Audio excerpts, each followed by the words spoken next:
मिरची आणि लिंबूपासून तुम्ही अनेक रेसिपी बनवल्या असतील, पण मी आज जी रेसिपी बनवणार आहे ना, ती तुम्ही नक्कीच बनवली नसणार आहे. मिरची आणि लिंबूपासून मी कोणती रेसिपी बनवणार आहे, चला तर पाहूया अजिबात वेळ न घालवता. तर ही रेसिपी बनवण्यासाठी अशा पोपटी रंगाच्या लांब ज्या मिरच्या असतात की नाही, त्या घेऊन यायच्या. ह्या कमी तिखट असतात, त्यामुळे जी आपण रेसिपी बनवणार आहोत ना, ती खाण्यासाठी खूप छान लागते आणि तिखट नाही लागत जास्त. त्यामुळे आपण आवडीनेही खातो. अगदी आपल्या घरात लहान मुले असतील ना, ते सुद्धा हे मिरची खाऊ शकतात, तिखट नसल्यामुळे.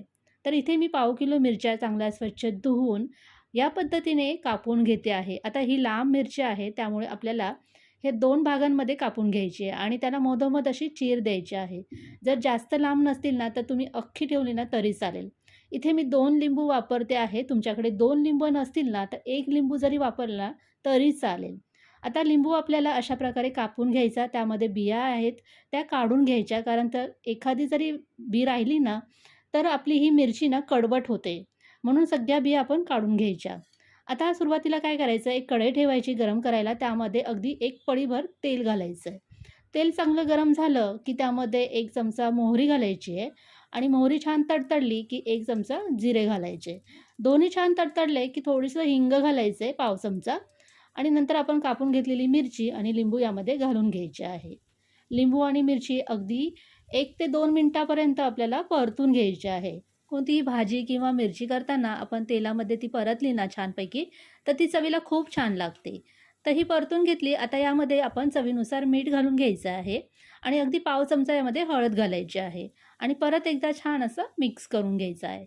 आता आपल्याला ही मिरची छान अशी शिजवायची आहे, तर त्यावरती मी एक झाकण ठेवलं आहे आणि झाकण ठेवून 2 मिनिटासाठी आपल्याला ही शिजवून घ्यायची आहे.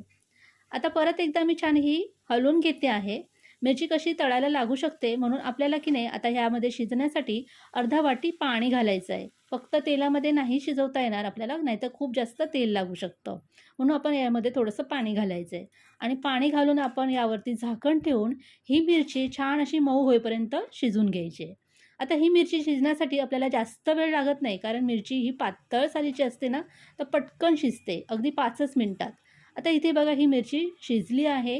थोडीशी हाताने दाबून बघायची पटकन तुटते की नाही आणि तुटली की म्हणजे मिरची शिजली आहे.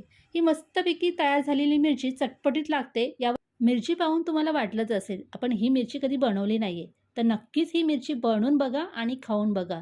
पराठासोबत, भाकरी, चपाती किंवा वरण भातासोबत खूपच भारी लागते. चवीला खूप छान लागते. चला तर मग रेसिपी नक्कीच बनवून बघा आणि आवडली असेल तर लाईक, कमेंट आणि चॅनलला सबस्क्राईब जरूर करा. पुन्हा भेटूया पुढच्या व्हिडिओमध्ये. तोपर्यंत बाय बाय.